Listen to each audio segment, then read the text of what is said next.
eternal ability to represent himself, his knowledge, and then out of his fadl, okay, allow human beings to learn that. Allama, obviously, Allah is teaching. Who's He teaching? Allama al-Quran, He teaches the Quran. So that's one maf'ul for those of you who know some Arabic. And the second maf'ul is who? An-nas, or people, or whoever, the khalq. Yes, Allah is teaching others. So the divine grace and the divine word, when it comes upon a human being, that is pure ecstasy. That Allah gives the human being the ability to understand the divine word, which is eternal. So how do you get something eternal into something that's mortal? That is through the process of Rahmaniyah. Allah's Rahmah comes down onto the human intellect and then allows the human intellect to process and then to receive and understand and then teach the divine word, which is a miracle in of itself. Okay, so in Allah's, as you see, خلق الإنسان علمه البيان. So there you go now. A part of Allah's immense rahmah is that He creates man. He creates man and then teaches him expression. Allah teaches man expression in so many different ways, at so many different levels. So now you have emotion. Allah teaches you how to express emotion. You have feelings. Allah teaches you how to express feelings. You have a desire. Now you're hungry. Allah teaches you expression of hunger. You have needs. Allah teaches you how to express needs. Okay, you have an appetite. Allah shows you how to express your appetite. You want to wear clothing. So Allah shows you how to express your desire to wear good clothing. Where is the ni'mah? You have beauty. So Allah shows you how to express your beauty. And you have this faculty and that faculty. You have intelligence. Allah shows you how to express your intelligence. And all of that. The human being is all about expression. The ability to now bring out what you have inside of you. And how is that process? Through education and through the divine word and through ta'lim and tarbiyat and so on. Okay. You have the ability to build big buildings. So Allah will show you how to express that ability. Yeah? Yeah. You have the ability to jump up and down and be an athlete. So Allah will show you how to express that athleticism. That's an expression, bayan. That's all bayan. Bayan doesn't just mean words. Any form of expression that brings out the inner into the outer is bayan. This is Allah's rahmah, where animals can't do that or they don't do that. The trees don't do that. Mountains don't do that. The sun, the moon, the earth, they don't do that. They're just there as props in the universe for your benefit. And so, but the human being is actively engaged in a process of ta'lim. What is ta'lim? Teaching others, informing others, showing others. Yeah. So when you're hungry and you tell your mother you're hungry, that's an expression, that's bayan. It's a ni'mah from Allah that you can do that. I mean, alhamdulillah, you're not paralyzed. So you can speak and you can talk and you can do this, that. So all the inner needs of the human being are expressed in some way, shape or form. And Allah then gives you the ability to express that. And the Sunnah gives you the methodology by which you can express that. Okay. You have the ability to be patient. Allah gives you the ability to express your patience. And so on. You get angry, so Allah gives you the ability to express your anger. The Sunnah then defines how you do that. Yeah, so Allah's divine ni'mah for the human being is to enable the human being to express himself in every way, shape, and form. That's his Rahmaniyah. So it's inner. Okay? So Rahmaniyah is not limited to that we're going to protect you from evil or something. That's another form of Rahman, no doubt. But it's not what the Quran is saying here. So the inner conscious and the inner ability of the human being to feel, to realize, to express, to imagine, to intuit, okay, to understand All of that is now part of the bayan that Allah teaches man. خلق الإنسان, Allah creates man, علمه البيان, teaches him bayan, expression. But that expression is not limited to words only. It could be through other ways. And that it manifests itself in your culture, in your behavior, through your buildings, through your clothing, through your food, through your hygiene, through your worship, and through your, discussions with yourselves, to represent yourselves, to govern, and to do all of that. These are all expressions of the Rahman. So the Rahmaniyya of Allah is now creating a civilization that recognizes that the ability to express is the greatest gift that Allah has given us. So you must come to terms with that. Okay. Yeah. Anyway, this is how you see Allah subhanahu wa ta'ala saying this. He is the Rahman and He teaches the Quran. What is the Quran? The Quran is the expression of Allah's knowledge. What is Allah's knowledge? Everything you'll see in this surah. It's all Allah's knowledge. Yeah. And then the human being replicates Allah as a Khalifa. He now copies the Rahman in expressing everything. Obviously, with Jamal, with beauty, according to the Sharia, according to the Sunnah. And so he can also express himself in the wrong way. He can be a beast, basically. The human being can be a beast in his expression. He can prey on others, he can kill others, he can rob others, he can cheat others, he can rape people, God forbid, and he can be drunk and he can do this, and that. That's another form of expression, but that expression is haram. Okay. So the Rahman will give you the ability to express through halal, not through haram. Even though that's an expression also, but it's not something Allah likes. The Rahman doesn't like that. The Rahman is composed, he's compassionate, he's organized, and everything else. So here, the human being must acknowledge his inability to express without divine favor. If you have divine favor, you can express yourself. If you don't have divine favor, you will express yourself, but it won't be a divine favor. It'll be something that leads you to Jahannam. Yeah. Now Allah is expressing His creation. Number one, have a look at this. الشمس والقمر بحسبان. Okay, the sun and the moon, they're fixed بحسبان. They're with some hisab and with some calculation. And Allah subhanahu wa ta'ala allows the sun to move, allows the moon to move, allows them to orbit, allows the sun to give off light and heat, and allows the moon to regulate your seasons and everything else. This is a huge ni'mah where if you didn't have the ability to exist in time, you would not exist. So the creation of time through the sun and the moon is a huge ni'mah. So who is in control of this? Allah subhanahu wa ta'ala. And it is measured, it is fixed. And because it is measured and fixed, you can plan your day, you can plan your activities, you can plan your seasons, you can plan your year. And so, but if that goes out of whack, then you can't do anything. So Allah's now expression of time is a ni'mah for all people who benefit from the sun and the moon. So this is now an ayah of beauty. Allah subhanahu wa ta'ala is saying. So that's the celestial favor Allah gives you, and the terrestrial favor Allah gives you. وَالنَّجْمُ وَالشَّجَرُ يَسْجُدَانِ is that the plant that is rootless and the plant that has roots, both are in compliance with the hisab of Allah subhanahu wa ta'ala. Yasjudan, they make sajda. They comply with the will of Allah subhanahu wa ta'ala. Najm, although most people might say it means the star, there is a relationship there. But najm here, it means plants that don't have any roots and they just grow on top of the earth. And so, but shajar is something that has a root. Okay, just in case.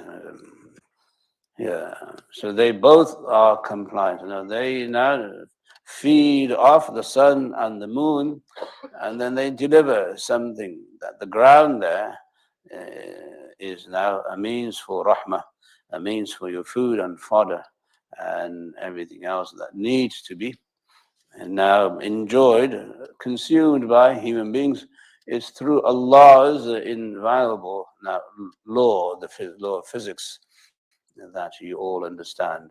MashaAllah. وَالسَّمَاءَ رَفَعَهَا وَوَضَعَ الْمِيزَانَ. And then the sky, Allah has raised it, and then Allah has placed and lowered the mizan, the balance. Yeah. So rafa'a and wada'a. Wada'a is the opposite of rafa'a. Rafa'a means to raise.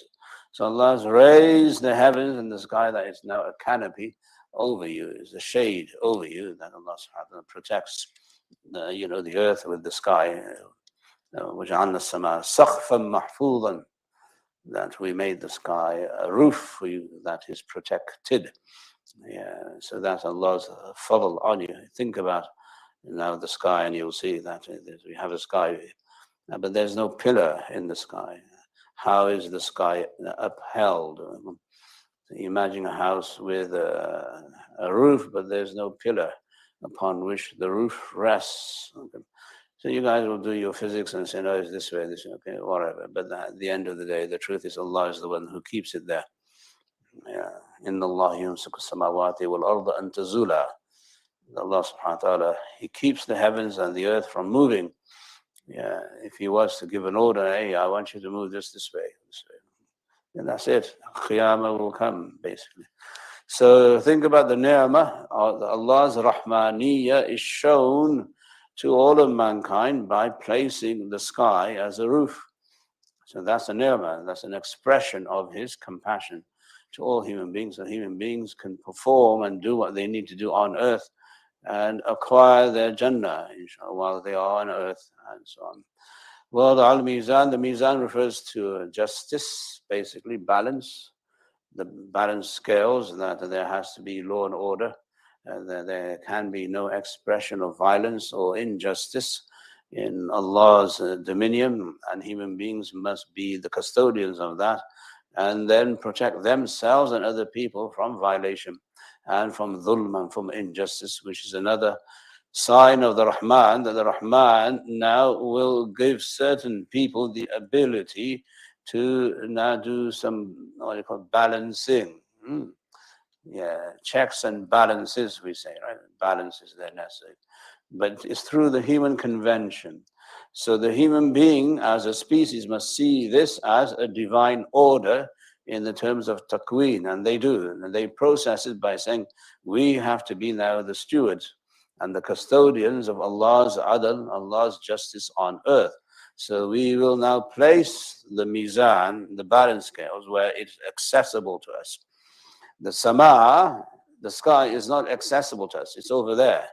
Wada al-mizan, that lowering the balance, it is easily accessible. So human beings, through their thinking, through their organization, through their government, and through their governance, is able to establish a sense of balance, a sense of justice, where they don't kill each other, and so on. So that is up to the human being to do that. So-called world leaders must now do what they need to do in order to prevent human beings from enacting injustice against each other at the macro level and also at the micro level. Okay? So there should be no injustice legally, there should be no injustice morally, there should be no injustice Islamically. For the Muslim, this is a challenge.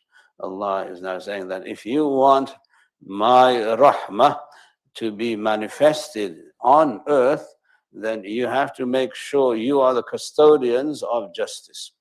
You are the stewards of justice. You must now organize yourself in such a way that there is no injustice, either through your speech, your behavior, your actions, or through your tools and rules of government. Okay, so that whether it's a khilafah, whether it's whatever it is, it doesn't matter which form of government you have, but you are responsible as a species, you are responsible. So you have to develop and create schools, organizations, and social conventions where you do not insinuate that you want to be unjust. And so it's a huge order for the species as a whole, not to one individual. one individual cannot be responsible for this unless he has a backing from his people. And so there should be no organization, a khilafah, and all of that, where you're now representing Allah as a caretaker, as a steward for Allah's mizan. The mizan is the balance scale where you have to think about it. So, man ra'a minkum munkaran falyughayyirhu biyadihi is part of that now duty.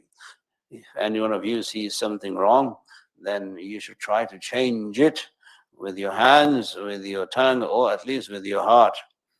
Okay? That is your stewardship. That is necessary. It's a fard ayn on every human being to, what do you call it, discredit sin and to talk against injustice wherever it is, however it is.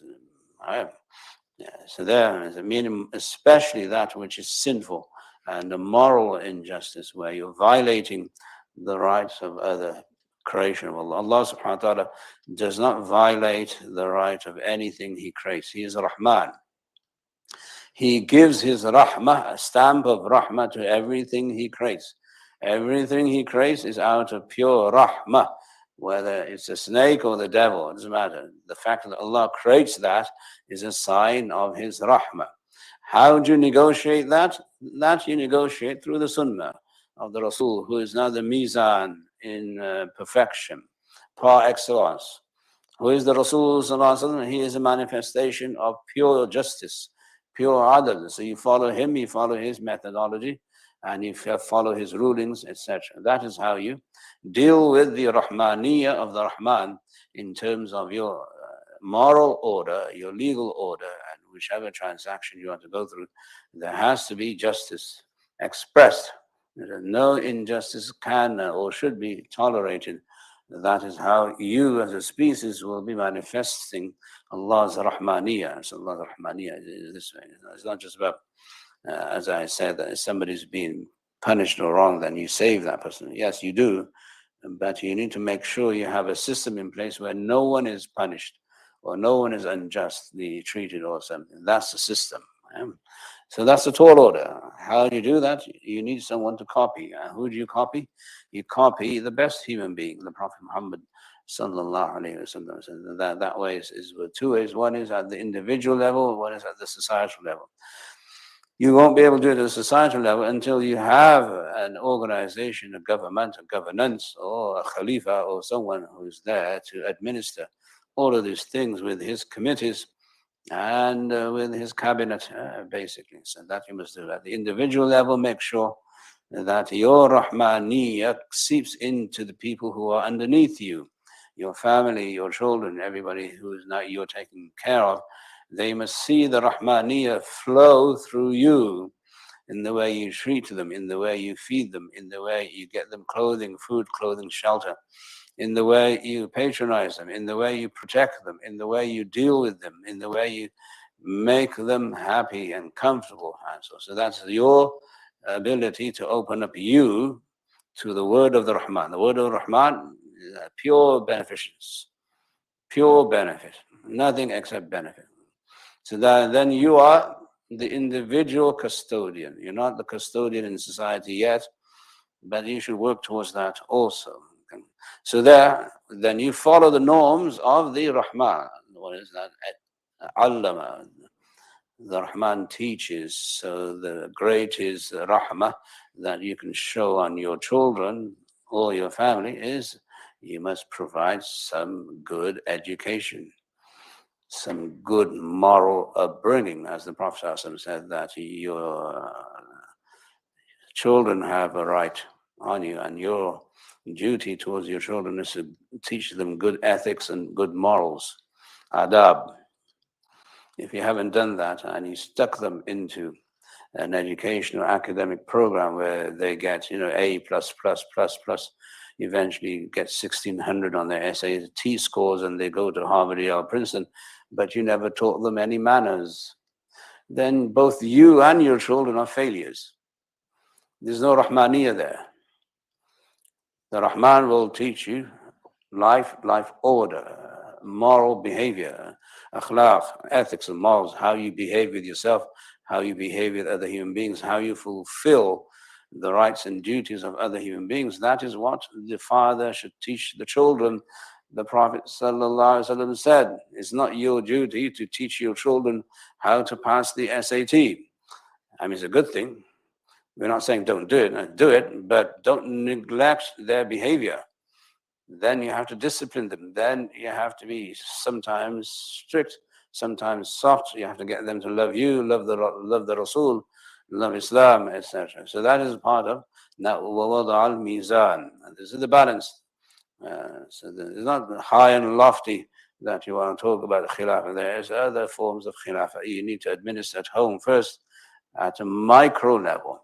Then you can think about the macro level, which is mentioned in the Quran too, in Surah Shura, etc., which we have done. وَأَقِيمُوا الْوَزْنَ بِالْقِسْطِ وَلَا تُخْسِرُوا الْمِيزَانَ. Here the order now comes. Allah's now knowledge is so compassionate that He's going to tell you to do a few things. Instruction, al-amir, the one who instructs and orders, is part of Allah's rahmah. So Allah tells us to do things. Of course, because He loves you. He's telling you because He doesn't want you to go to hell. He doesn't want you to fall into the pits of ignorance and injustice. That's why He's telling you. So He's the Amir, the one who gives orders. And now here He's given a specific order. Okay, this is great, that the sky is there and the earth is here, the sun, the moon, they work in sync and everything else. But what's the order for you? What should you do? وَأَقِيمُوا الْوَزْنَ بِالْقِسْطِ. You must maintain the weight with justice, with equity. قِيمُوا. Establish the wazn, establish the weight of the Rahman, and how Allah subhanahu wa ta'ala wants you to conduct yourself by having rules and laws that are now going to maintain the balance, maintain the mizan, maintain your justice. So you must come up with a system of rules and government, which alhamdulillah Allah has done for us through the Quran and Sunnah itself, and then through the ijtihad of the ulama, where no Islamic rule or ideal is based on injustice. You won't find a single rule in Islam that is unjust. It's all just through the justice system of justice. You'll see how Allah's now. So now what you do, you establish that, meaning when you're in government, make sure you implement that and you bring it down to earth, and so you make it easily accessible to people. And so the idea of law is not just that you have rules and they're in some document, a constitution, or in the books of law. The idea is to facilitate the practice of that law. How do you facilitate the practice of a law? So you have to make sure the ambiance is there, the props are there. You have to make sure that the infrastructure is there, right? And so if you want people to come, mashallah, to the masjid, and there's no infrastructure in the masjid, and say people are not coming to the masjid. Why are they not coming to the masjid? There's no infrastructure. You don't have a place to pray, and the floor mats that you have, they stink. There's no real place to make wudu. Your bathrooms are horrible, and all of that. So the ambiance really matters. The infrastructure matters. So waqimu, that means you're responsible to maintain the infrastructure. It's not just the ideal. People must come for Jamaat and that's it. Okay, but you should entice them. You should encourage them. You should enable them to do Islam through the Sunnah.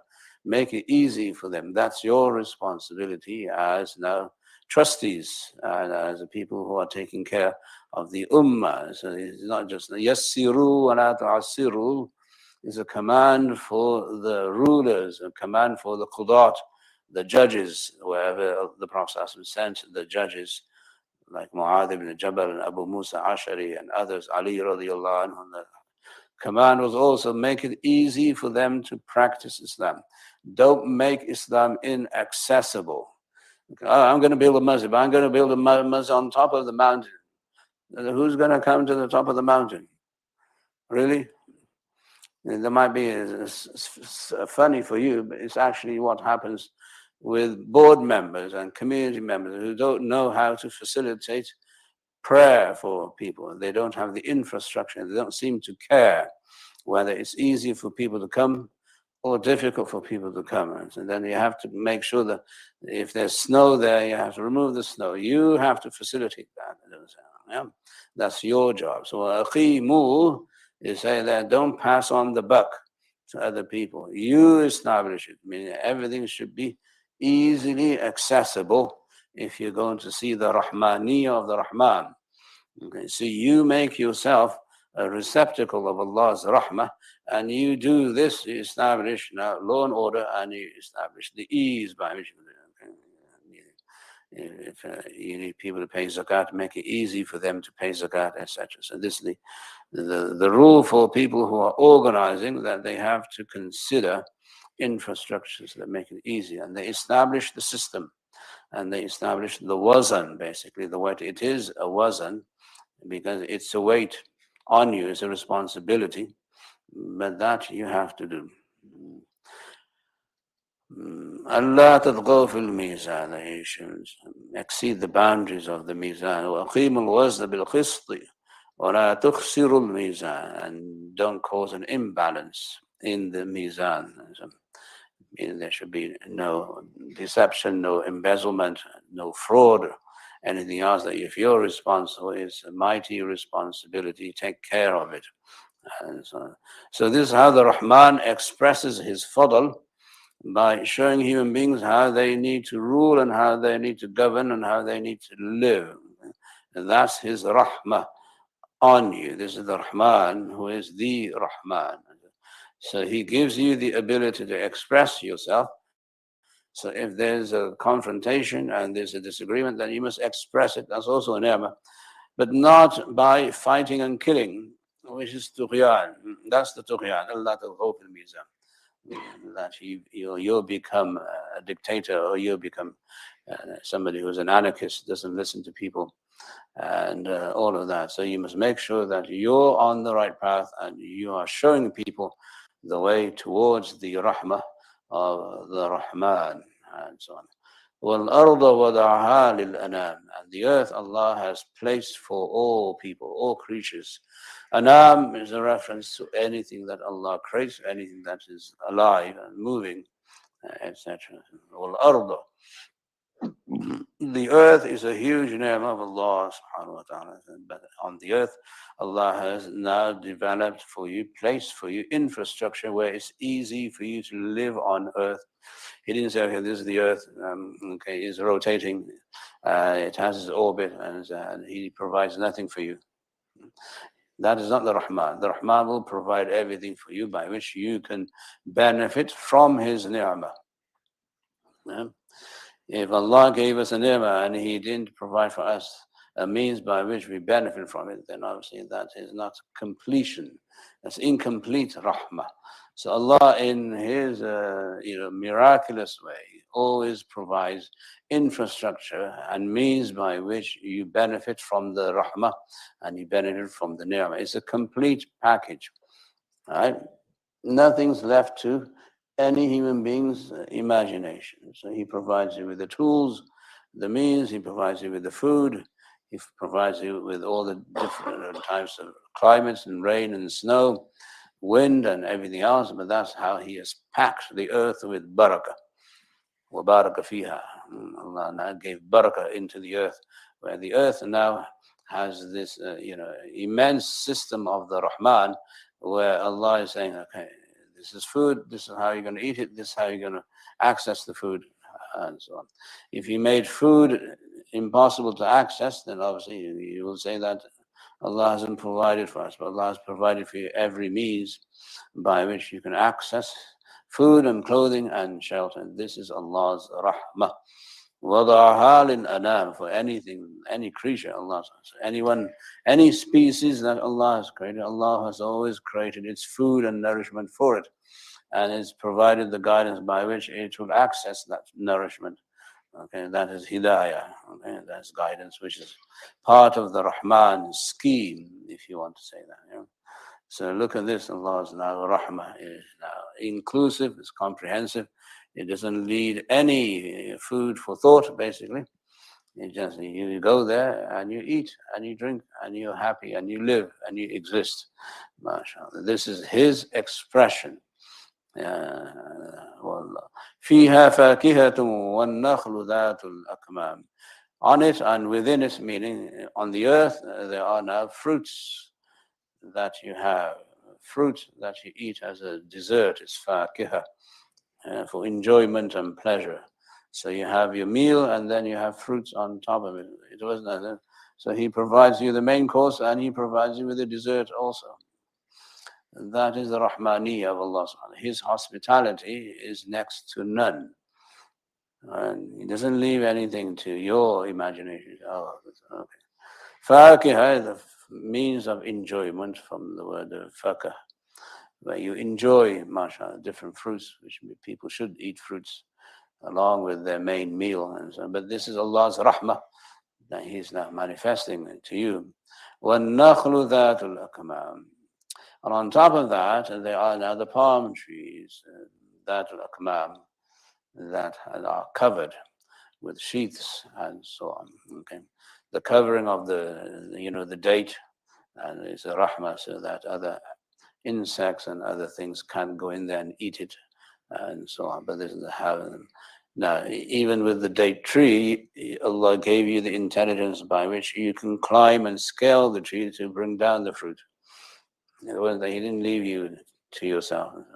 Meaning, Allah's rahmah is in you, in your ability to procure Allah's rahmah. That's an expression. It's a skill set, mashallah. And now you know how to cultivate the palm tree. You know how to take care of it, and you know how to access the fruit, and you know what to do with it. And you can make different types of things with the same fruit. You can have now juices, and you can take out the extract, and you can benefit from the fruit in so many different ways that He's given you that bayan in you to be able to procure Allah's ni'mah, expression. Okay. Your ability to procure the fruit, use it in different ways, is Allah's rahmah in you. You should enjoy it and see how Allah's rahmah is always operating in you all the time, and that is through teaching of the Quran, Allam al-Quran. So this is all part of the Quran system. Part of the Quran philosophy is that the Rahman gives you all the means and abilities by which you can express yourself and benefit from the expressions of the Rahman also.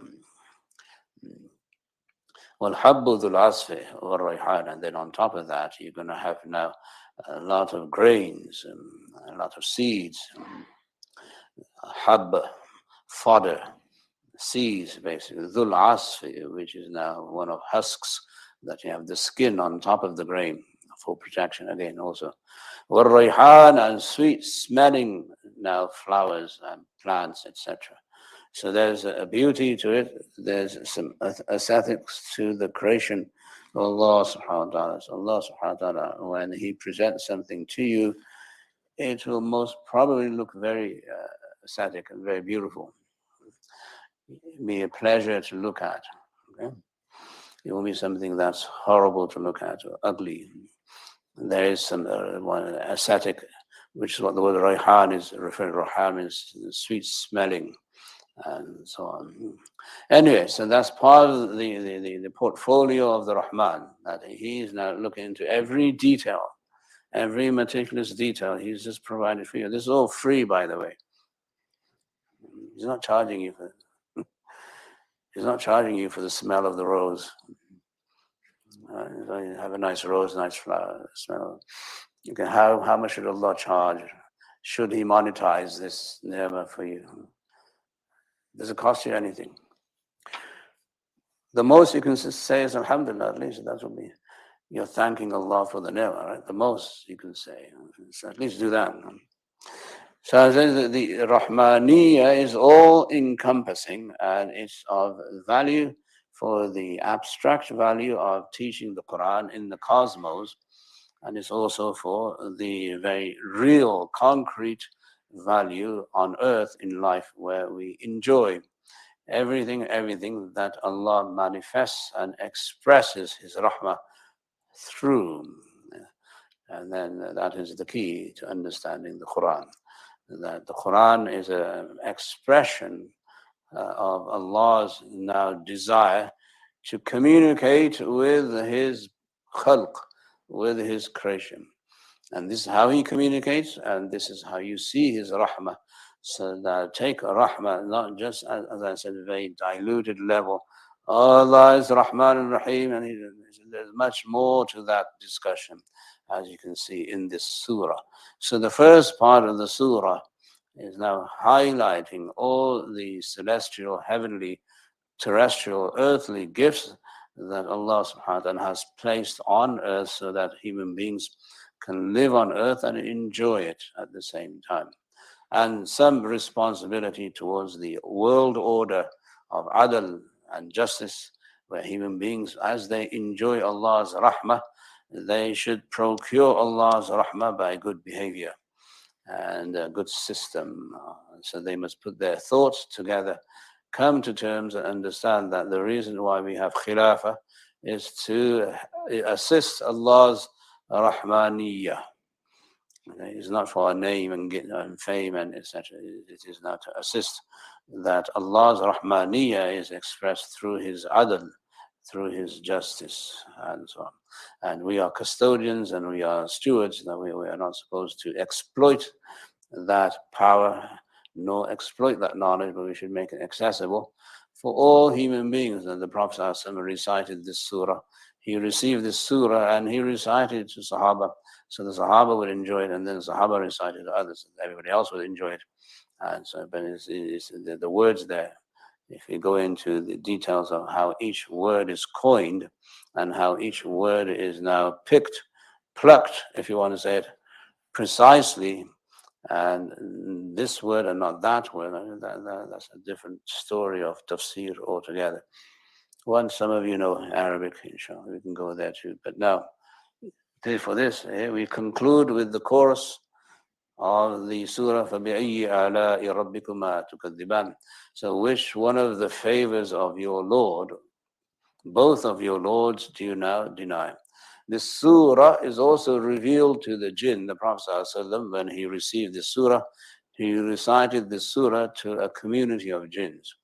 And as he was reciting to the community of jinns, when they came across this ayah, فَبِأَيِّ آلَاءِ رَبِّكُمَا تُكَذِّبَانِ, they all in the chorus said, لَا بِأَحَدٍ مِّن نِعْمَةِ رَبِّكَ نُكَذِّبُ, that we do not deny any of our Lord's favors. That's what we should say too when we hear this ayah, that we don't deny any of your favors, Ya Rabb. And so Rabbikuma, two of you, meaning the ins and the jinn, both. So they are also mukhatab, addressed by the Quran. They are also mukallaf to practice the da'wah of the Prophet sallallahu alaihi wasallam. So the Prophet sallallahu alaihi wasallam gave da'wah now to the jinn also. So that is the inclusive, which is part of the Rahmaniyah. Anyone whom Allah has assigned with taklif and makes that person responsible for their volition, they are now part of the Rahman scheme and the Rahman system, the Rahman order. We can't see them, but they can see us. So we don't mess with them, and they won't, inshallah, mess with us. Okay? They want to be hidden, and that was their pledge with Allah. Keep us hidden from the human being. So we should not do anything to bring them out. Don't go there. Yeah. Oh, I want to see a jinn. No, you don't. If you see a jinn, you'll go cuckoo, and you'll end up in the asylum where you belong. Yeah, so don't go there. Don't talk too much about them. Just let them be where they are. Okay, they are a protected species by the Prophet sallallahu alaihi wasallam. So don't interfere. Don't even think about going there. Oh, I want to do this. No, you don't want to do anything. Everything's fine. They're not going to bother you, inshallah. Right. So they are there, and alhamdulillah, they do live in the heavens and they do live on earth, and they do what they do. We don't know what they do, and nor do we want to know what they do either. But anyway, the surah includes them as being the participants and the recipients of Allah's Rahmaniyah. So we must have a worldview of that. You should have a worldview that they do exist. Yeah, that you don't need to infiltrate and do anything stupid. So this now فَبِأَيِّ آلَاءِ رَبِّكُمَا تُكَذِّبَانِ, which one of the favors, ala, is a word which means ni'mah and favor. That is also mentioned. فَبِأَيِّ آلَاءِ رَبِّكُمَا فَبِأَيِّ آلَاءِ رَبِّكُمَا تَتَمَارَى, mentioned early on in Surah Tur or Surah Najm, and that was there too. But the wording, as you see later on, the phrasing is so unique. You'd have to step down or step up, learn some Arabic, and enjoy the beauty in the words, the precision in the words that the Arabic has for us. Having a chorus in Arabic doesn't mean that you are a poet. Usually poets have choruses, rhythm and rhyme. This is the most what do you call it, poetic surah in the Quran. At least when you listen to it, everything seems very organized, very poetic, but it's not poetry. It doesn't follow every rule of what do you call it, composing poetry. It breaks certain rules. It brings in its own rules. It brings in its own style, as those who know Arabic know. It's very different from poetry. So you can't say this is poetry. But since human beings love rhythm and rhyme, they kind of gravitate towards the Surah Rahman just to enjoy it. And you should enjoy it, listen to it with pleasure, and then implement the ayat of ihsan within you. So the greatest gift is our ability to express what? Gratitude towards Allah's Rahmaniyya. Okay? So the purpose of now expression is to express gratitude, shukr, to Allah subhanahu wa ta'ala's creation and His ihsan and His Rahmaniyya. So that's what we do through our ibadat, that we express our gratitude, and through our clothing, our food, architecture, we're all expressing our gratitude towards Allah subhanahu wa ta'ala. As Allah says to Dawood alayhi salam, "I'malu ala Dawood shukra," that you should do some now deeds of shukr, O family of Dawood, and they express their shukr in so many different ways, or even in industry, even in warfare, and so on. But it has to be done with ihsan, with a certain amount of rahmaniyya, compassion also, that you want, the tools that you build must be compassionate and refined also. It mustn't be rough and difficult to administer, difficult to use. So Muslims usually have done that in the past. The tools were the best tools that money could buy. They weren't rugged and they didn't have no jagged edges. They were all very pristine and very precise. So that's the hallmark of Muslim civilization, that they saw the Surah al-Rahman, and they allowed the Rahmaniyya now to seep into their lives in everything they do. So they did. And that's what we need to do also. Just open our minds to the Rahmaniyya of Allah. The Rahmaniyya of Allah is everywhere at the micro and macro level. And then we will say, فَبِأَيِّ آلَاءِ رَبِّكُمَا تُكَذِّبَانِ, which one of the favors of your Lord do you then deny? And we say, none, Ya Rabb, inshallah. So this is how we hope to, inshallah, inculcate the Rahmaniyya of the Rahman through this surah, inshallah. Jazakumullah khair. We'll continue next time, inshallah. Subhanallah wa bihamdihi, subhanakallah wa bihamdik. نشهد أن لا إله إلا أنت نستغفرك ونتوب إليك. سبحان ربك رب العزة عما يصفون وسلام على المرسلين. الحمد لله.